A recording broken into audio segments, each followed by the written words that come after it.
Hello. Today we are going to talk with Rasmus Tscherning from Creative Business Cup, and I'm really happy he accepted to be part of this conversation and to talk to us about Creative Business Cup in 2017. Hi, Rasmus. Hi, Olesea. Thank you for the invitation. How is Copenhagen? How are things there? Copenhagen is nice. Finally, it's becoming springtime, and it's also a busy time for CBC. We're trying to get everything ready for this fall before the summer strikes us. Okay, so what is Creative Business Cup for the people that do not know?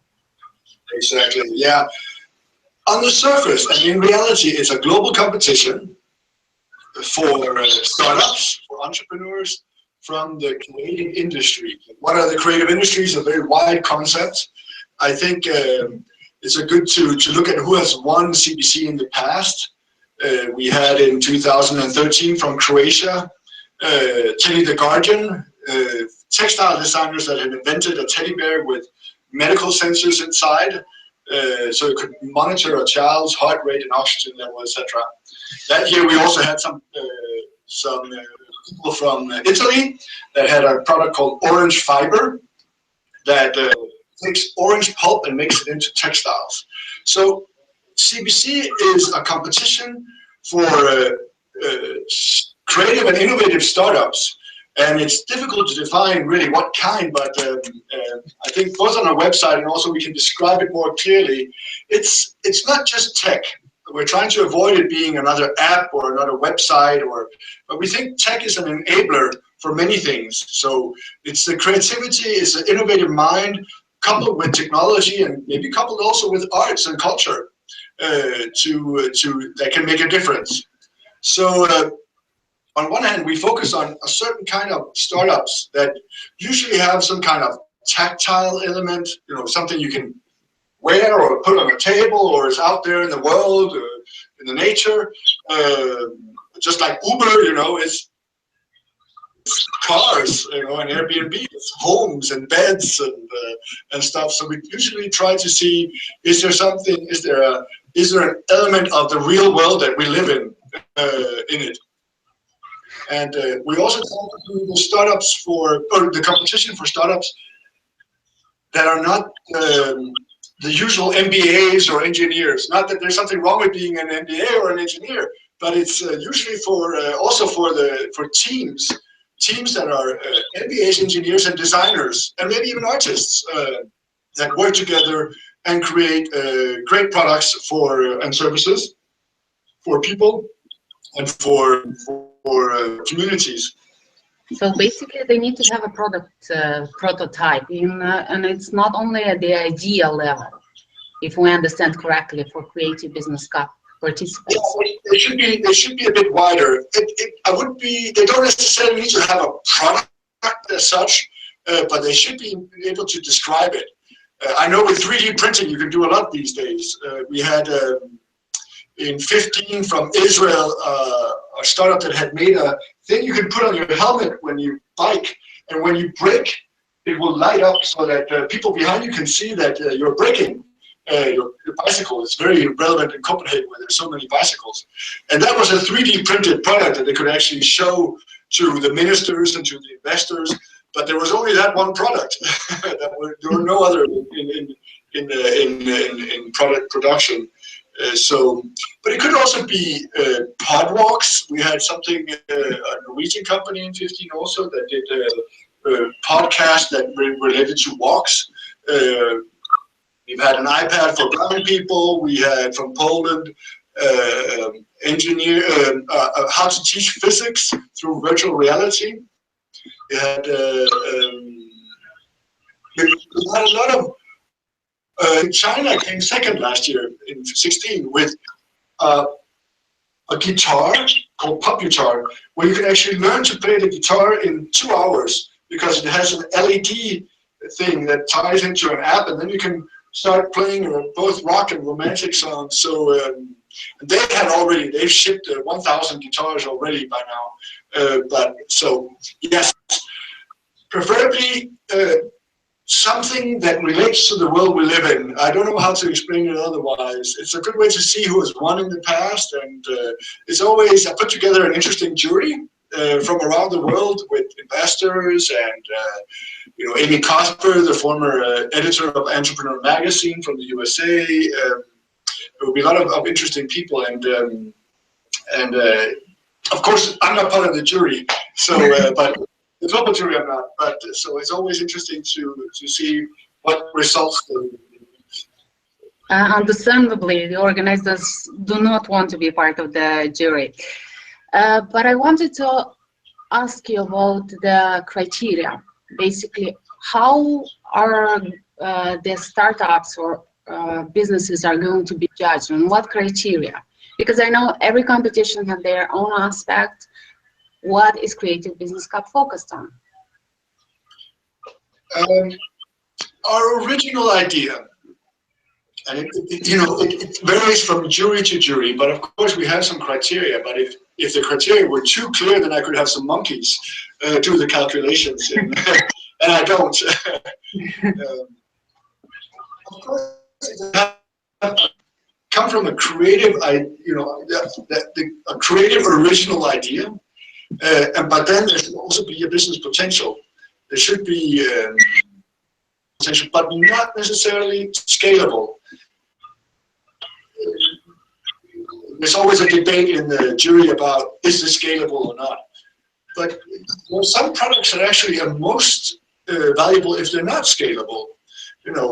If Noma, the very famous Danish restaurant, if that was something you could find on every street corner, it would actually lose its value. But now that it's only one Noma, and they even close now and then, that makes it much more valuable. So the criteria excludes something that is scalable in the sense that you have to have a digital business plan. Not necessarily. It can be a digital business plan, but it's more important to show that you have a market traction, maybe because you have lots of followers on Facebook or social media in general. At the end of the day, it will be the business potential, but starting from a creative, artistic idea. So it's. I'm actually glad I'm not in the jury because it's difficult. But besides being part of the CBC, when you come, I started out saying it's a company, yes, but it's also a way to meet investors, to network with other startups from around the world, countries. So in case you need some Chinese contacts or Brazilian contacts or German contacts, you can usually get that through CBC. So, and we usually have more startups than several startups show up that are not part of the competition. Just like you would go to the Cannes Film Festival, even if you don't have a film in the competition at Cannes, you still go to Cannes because you meet the right people there, and it's the place to be. So I encourage you to participate in CBC Moldova,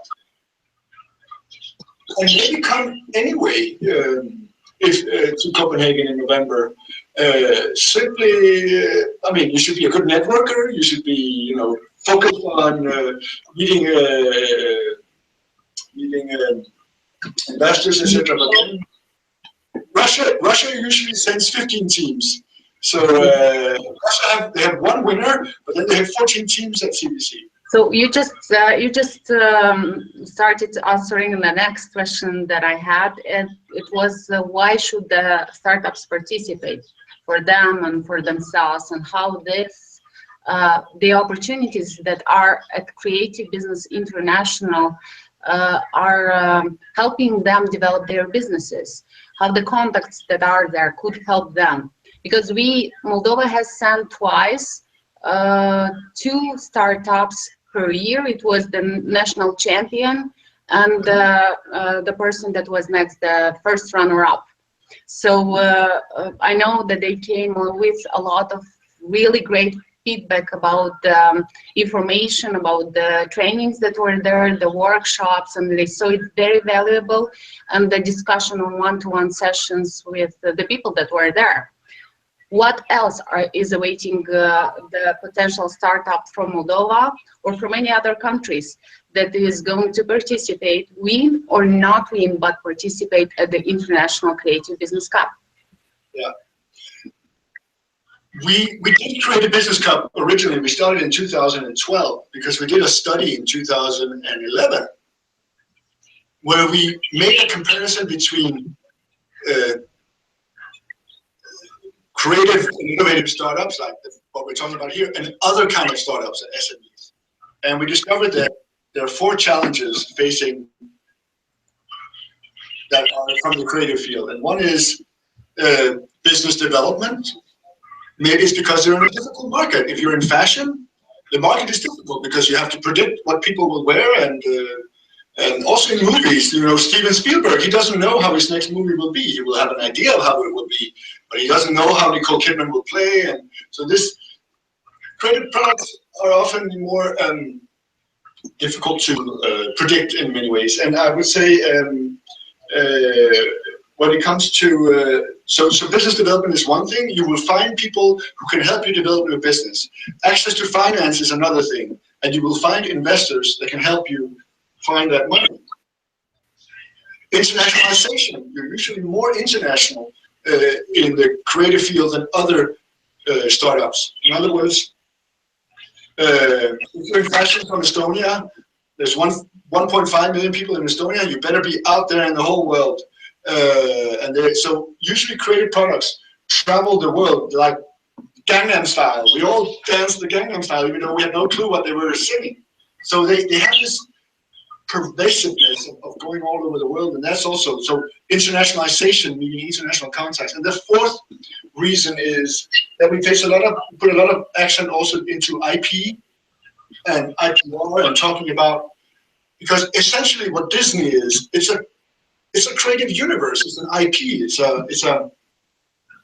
a story, and it's colors, and it's figures, and it's a whole creative universe. And you need to not only protect it against copying, but you also need to exploit it. You need to let other people work with it, just like I'm letting some British people work with my logo in other contexts. So you have to also share your IP to make it more valuable. So those are the 4 reasons I would say to internationalize, to access investors, to business development, more about IP and I know from the content that, I'm sorry. I know from the content that the jury members are usually people that have a very profound understanding of the specific subsectors or of the specific sectors that are in the pitching in front of them. So basically, if it's animation, we can have Magnus Tscherning. If it's anything related to media, you're saying about Annie Kasper or any other. Do we know a little bit about the jury members of this year? I haven't announced any jury members yet. There will be some great people coming back, that's for sure. I think some of the people, or the person you already mentioned, might come back. We are extending invitations right now, and actually, if you have a prominent Moldovan creative person, hey, send a suggestion. We will be happy. Doesn't necessarily have to live in Moldova. There are lots of rich Estonians living in London, and rich people from Greece living in the US. So we're putting together a jury. They will, this will probably have slightly more an investor profile, which is not bad. So they will, impact investors or business angels or, somehow people with money. I always make sure that we are more or less 50-50 men and women. And I also make sure that the jury has all the colors that you can imagine. So diversity in the jury, because we also need diversity in the startups. And if it's all white men like me that think that we know what's interesting for the world will go wrong. So it's a good, diverse, professional, hardworking, passionate jury usually. Lots of arguments, lots of heated discussions, and during a jury process. I have a question in my Facebook account, and it says that from Andrei. He asks, is the social and sustainable aspect considered in Creative Business Cup? Yes, as long as it still has a business model, something that's social and sustainable can still be profitable. So we are about social entrepreneurship, and we had like last year, it was a company from Germany that worked on how moss can pull CO2 out of the air in cities. So it's definitely about sustainability and clean tech. And it's still a business. So some people say, well, if it's social, then it's not business, but it can definitely be. So it will have to have a business model of some sort, even if it's social. Actually, we're very happy if some of our startups can help young people to move more, to be more sporty, to work for inclusion, for we're happy that the products or services have an effect that's more than just more consumption or entertainment, but actually does some good. Okay. Victoria is asking here, when will the participants know about the jury members? Still the question regarding the jury. I think the jury will be finalized. The main people from the jury will be announced here in June, early July, and then we will have some more to come in the fall after the summer. So I already have, usually the jury is about 18 people, and 18 to 20 people, and usually I already have the first 5-6 people in place. And I have a long list of about 30 people that I'm asking.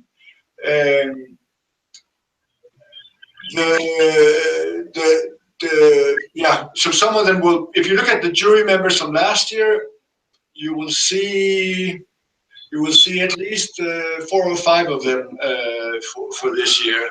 The jury is important, but also you will meet your peers, you will meet other startups just like you, and you make great connections and link. Maybe here I can also add that CBC, the reason why the jury is so big, by the way, is because they have to judge 60 startups. And to do that, we divide you on the first day into 4 tracks. So you will submit your business plan into Unoodle. The jury will read it beforehand, and then we divide you into 4 tracks, where there's a good mix of north and south and east and west, and then the 4 sub-juries will then pick out who they want to then see in the semifinals on the 16th of November. And that's when the grand jury, those 4 come together and become one, and then start judging as a whole. So that's why it's quite big, because they have to split up in 4. But I also can tell you, already on Monday the 13th of November, we will have a boot camp for all startups that are interested. It's not obligatory, but it's an offer that if you want to come 2 days early on Monday and Tuesday before CBC starts on Wednesday and Thursday, there will be a boot camp for all startups that are interested. We will have mentors that will help you pitch. You will hang out with your startups. You're used to the cold climate in Copenhagen in November. There's not so much jet lag if you come from Moldova, but that's an offer for all of you to participate in. And then the real competition then starts on the 15th, Wednesday the 15th, and then it ends on the 16th. And then we have a national partner summit most likely on the 17th. So it's a whole week of events. Okay. So the bootcamp is something new. And here's a question about UNoodle. I will have a conversation about UNoodle and how to complete the UNoodle when after the 24th of May. So you are welcome to join us. It will be an additional announcement of how to complete it online. So, Rasmus, the bootcamp is something new created by Creative Business Cup, and we are looking forward to that. But what else do we have new in the CBC 2017?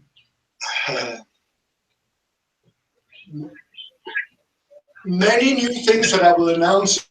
The thing is, I have just received a word from the Danish government that they are now giving us a 4 or 5 year grant, CBC, to do some extra good work. And I'm putting that money into the boot camp. I'm putting it into more learning sessions. I'm putting it into making sure all the national partners can come. So, Olesea, you have to complete all your Global Entrepreneurship Week activities by the 17th or the 16th. And celebrate my birthday there, right? What? And come and celebrate my birthday there. Oh, when is your birthday? 17th. Oh, 17th. I have to make a quick note of that.